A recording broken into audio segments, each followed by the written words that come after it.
इस समय रात के 12 बज चुके थे। सुल्तान को दूसरे शहर में अपने अब्बू के लिए दवा लेने जाना था। कुछ दवाइयों का इस शहर में टोटा पड़ गया था और जो थोड़ी बहुत मिल भी रही थी उनके दाम दवा विक्रेताओं ने बहुत बड़ा चढ़ाकर लगा रखे थे। सुल्तान को लगा अगर पास वाले शहर से दवा ले आई जाए तो बहुत सस्ती पड़ेगी, क्योंकि उसके अब्बू की वह दवा लंबे समय तक चलनी थी, इसीलिए वह आज सुबह ही लखनऊ निकल गया था। लखनऊ प्रदेश की राजधानी है तो वहाँ हर हाल में दवा मिल ही जानी थी। दवा लेकर लौटते हुए काफ़ी रात हो चुकी थी। आधी रात होने को आई, इसलिए बस स्टेशन पर अब सन्नाटा होने लगा था। दूसरे दिन डॉक्टर से मिलकर दवा दिखा देंगे, ये सोचकर वह बस अड्डे से बाहर निकला। उसने साइकिल स्टैंड से अपनी साइकिल निकाली और घर के लिए चल दिया। देर हो चुकी थी, वह इस समय तक थक भी चुका था और जल्दी से जल्दी घर पहुंचना चाहता था जिससे वह आराम कर सके, इसलिए उसने आज शॉर्टकट वाला रास्ता ले लिया। उसे आराम के अलावा कुछ सूझ नहीं रहा था और जल्दी से जल्दी घर पहुंचकर आराम करना चाहता था। उसने यह नहीं पता था कि अभी कुछ बहुत आश्चर्यचकित कर देने वाली घटना आगे उसका इंतजार कर रही थी। इस शॉर्टकट वाले रास्ते से होता हुआ एक छोटा 50 मीटर का रास्ता बाएं ओर जाता था जो आगे जाकर कब्रिस्तान में खत्म होता था। सुल्तान ने जब इस रास्ते पर जाने का निर्णय लिया था उस समय उसके दिमाग में सिर्फ थकान से जल्दी छुटकारा पाने के लिए घर पहुंचने की जल्दी थी। उस समय कब्रिस्तान की याद उसे नहीं आई थी। जल्दबाजी में सुल्तान ने शॉर्टकट वाला रास्ता पकड़ तो लिया, पर जब आधा रास्ता पार हो गया तब उसे याद आया कि आगे कब्रिस्तान आने वाला है। जैसे जैसे कब्रिस्तान पास आने लगा उसके दिल की धड़कन बढ़ गई। इस समय तक वह अपने घर और बस स्टेशन के बीचों बीच आधे रास्ते पर था। ना तो उसमें लौटने की हिम्मत थी, ना ही आगे जाने की हिम्मत पड़ रही थी। उसे आगे जा रही एक बारात के डीजे गाने की आवाज़ सुनाई पड़ी, इसलिए उसकी थोड़ी हिम्मत बंधी और अंततः उसने आगे जाने का फैसला ले लिया। फिर थकान नींद से मजबूर होकर साइकिल पर उसके पैर अपने आप बढ़ उठे। तभी उसे एक और सजा धजा आदमी जाता हुआ दिखाई दिया। उसके कपड़े चमचमा रहे थे, उसका परफ्यूम महक रहा था। ऐसा लगा मानो वह उसी बारात में शरीक होने जा रहा है। उसने किशन को देखा तो किशन को रोककर बोला, ए भाई, तुम्हें कहाँ तक जाना है? अपनी साइकिल पर मुझे भी बैठाकर उस आगे जा रही बारात तक छोड़ दो। मेरे पैर में चोट आ गई है, मैं चल नहीं पा रहा हूँ, मैं पिछड़ गया हूँ, बड़ी कृपा होगी। सुल्तान ने अब ध्यान दिया, वह सचमुच थोड़ा लंगड़ा रहा था। वह साइकिल से नीचे उतरा और वही सड़क पर बैठकर उस बाराती के पैर को अपने घुटनों पर रखकर उसके पैर को दबाने लगा। उस बाराती के एड़ी में चोट लगी थी। सुल्तान ने अपने लाए सामान में से बैंडेड लगाया और एंटी इन्फ्लेमेटरी दवा भी लगाया। पैर दबाने और दवा लगाने से उस बाराती को थोड़ा आराम मिल गया। सुल्तान ने अपने बैग से एक गौज का बंडल निकाला और उस आदमी के पैरों में कसकर लपेट दिया। गौज लपेटने से उसे आराम मिला और उसने सुल्तान को धन्यवाद दिया। इतना करने के बाद सुल्तान को एक बार फिर से कब्रिस्तान का ध्यान आ गया। सुल्तान ने सोचा कब्रिस्तान आने वाला है, अच्छा है इसका साथ मिल गया, रास्ता आसानी से कट जाएगा, और अपनी साइकिल पर उसे सहारा देकर पीछे बैठा लिया। थोड़ी देर बाद वह आदमी थोड़ा मगन होकर गाना गाने लगा। ना तुम हमें जानो ना हम तुम्हें जाने, मगर लगता है कुछ ऐसा, मेरा हमदम मिल गया। सुल्तान सोचने को मजबूर हो गया कि उसने बैठाया था एक आदमी को, पर यह गाना औरत की आवाज में गा रहा है। चलो कोई बात नहीं, गाना बढ़िया गा रहा है, और सुल्तान ने भी गाने में अपना सुर मिला दिया। पीछे वाला मुसाफिर बोल उठा, भाई तुम तो गाना भी बढ़िया गाते हो। इसके बाद दोनों ने एक दो गाने और मिलकर गाए। थोड़ी दूर चलते ही एक बारात जाती दिखी जिसकी आवाज़ सुल्तान ने थोड़ी पहले सुनी थी। जल्दी ही वह उस बारात तक पहुंच गया।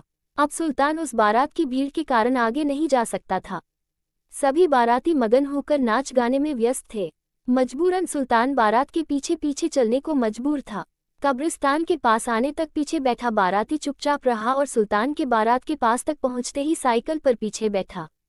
वह बाराती अब साइकिल से उतर गया और सुल्तान से बोला, सुल्तान भैया आपका बहुत बहुत धन्यवाद, आपने मेरे पैर का इलाज कर दिया और मुझे बारात तक पहुंचा दिया।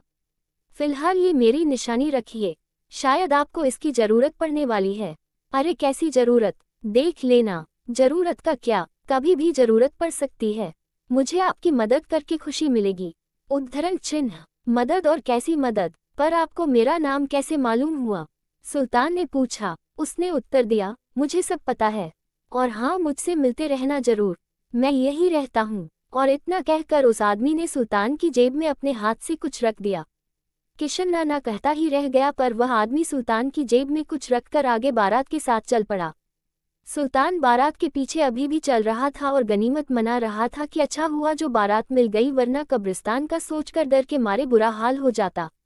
बस अब कब्रिस्तान वाला मोड़ आ गया था, इसके बाद कोई डर की बात नहीं, सुल्तान ने सोचा। ये रचना भूत की मदद के बारे में एक छोटी सी कहानी है। इसके पहले मैंने हॉरर स्टोरीज में कभी नहीं लिखा था, यह मेरा प्रथम प्रयास है। आशा है अन्य रचनाओं की तरह इसे भी आप सबका स्नेह दुलार मिलता रहेगा। कृपया समीक्षा में पढ़कर जरूर बताइए कि आपको कैसी लगी। इस समय रात के 12 बज चुके थे। सुल्तान को दूसरे शहर में अपने अब्बू के लिए दवा लेने जाना था। कुछ दवाइयों का इस शहर में टोटा पड़ गया था और जो थोड़ी बहुत मिल भी रही थी उनके दाम दवा विक्रेताओं ने बहुत बड़ा चढ़ाकर लगा रखे थे। सुल्तान को लगा अगर पास वाले शहर से दवा ले आई जाए तो बहुत सस्ती पड़ेगी, क्योंकि उसके अब्बू की वह दवा लंबे समय तक चलनी थी, इसीलिए वह आज सुबह ही लखनऊ निकल गया था। लखनऊ प्रदेश की राजधानी है तो वहां हर हाल में दवा मिल ही जानी थी। दवा लेकर लौटते हुए काफी रात हो चुकी थी, आधी रात होने को आई, इसलिए बस स्टेशन पर अब सन्नाटा होने लगा था। दूसरे दिन डॉक्टर से मिलकर दवा दिखा देंगे, ये सोचकर वह बस अड्डे से बाहर निकला। उसने साइकिल स्टैंड से अपनी साइकिल निकाली और घर के लिए चल दिया। देर हो चुकी थी, वह इस समय तक थक भी चुका था और जल्दी से जल्दी घर पहुंचना चाहता था जिससे वह आराम कर सके, इसलिए उसने आज शॉर्टकट वाला रास्ता ले लिया। उसे आराम के अलावा कुछ सूझ नहीं रहा था और जल्दी से जल्दी घर पहुंचकर आराम करना चाहता था। उसने यह नहीं पता था कि अभी कुछ बहुत आश्चर्यचकित कर देने वाली घटना आगे उसका इंतजार कर रही थी। इस शॉर्टकट वाले रास्ते से होता हुआ एक छोटा 50 मीटर का रास्ता बाएं ओर जाता था जो आगे जाकर कब्रिस्तान में खत्म होता था। सुल्तान ने जब इस रास्ते पर जाने का निर्णय लिया था उस समय उसके दिमाग में सिर्फ थकान से जल्दी छुटकारा पाने के लिए घर पहुंचने की जल्दी थी। उस समय कब्रिस्तान की याद उसे नहीं आई थी। जल्दबाजी में सुल्तान ने शॉर्टकट वाला रास्ता पकड़ तो लिया, पर जब आधा रास्ता पार हो गया तब उसे याद आया कि आगे कब्रिस्तान आने वाला है। जैसे जैसे कब्रिस्तान पास आने लगा उसके दिल की धड़कन बढ़ गई। इस समय तक वह अपने घर और बस स्टेशन के बीचों बीच आधे रास्ते पर था। ना तो उसमें लौटने की हिम्मत थी, ना ही आगे जाने की हिम्मत पड़ रही थी।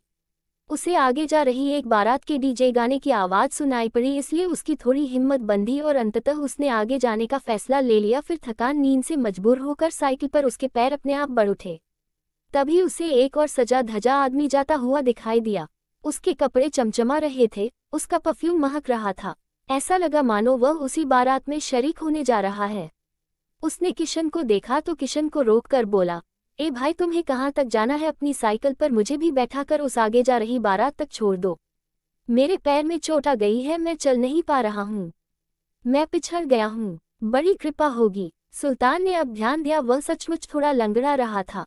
वह साइकिल से नीचे उतरा और वही सड़क पर बैठकर उस बाराती के पैर को अपने घुटनों पर रखकर उसके पैर को दबाने लगा। उस बाराती के एड़ी में चोट लगी थी। सुल्तान ने अपने लाए सामान में से बैंडेड लगाया और एंटी इन्फ्लेमेटरी दवा भी लगाया। पैर दबाने और दवा लगाने से उस बाराती को थोड़ा आराम मिल गया। सुल्तान ने अपने बैग से एक गौज का बंडल निकाला और उस आदमी के पैरों में कसकर लपेट दिया। गौज लपेटने से उसे आराम मिला और उसने सुल्तान को धन्यवाद दिया। इतना करने के बाद सुल्तान को एक बार फिर से कब्रिस्तान का ध्यान आ गया। सुल्तान ने सोचा कब्रिस्तान आने वाला है, अच्छा है इसका साथ मिल गया, रास्ता आसानी से कट जाएगा, और अपनी साइकिल पर उसे सहारा देकर पीछे बैठा लिया। थोड़ी देर बाद वह आदमी थोड़ा मगन होकर गाना गाने लगा, ना तुम हमें जानो ना हम तुम्हें जाने, मगर लगता है कुछ ऐसा, मेरा हमदम मिल गया। सुल्तान सोचने को मजबूर हो गया कि उसने बैठाया था एक आदमी को, पर यह गाना औरत की आवाज में गा रहा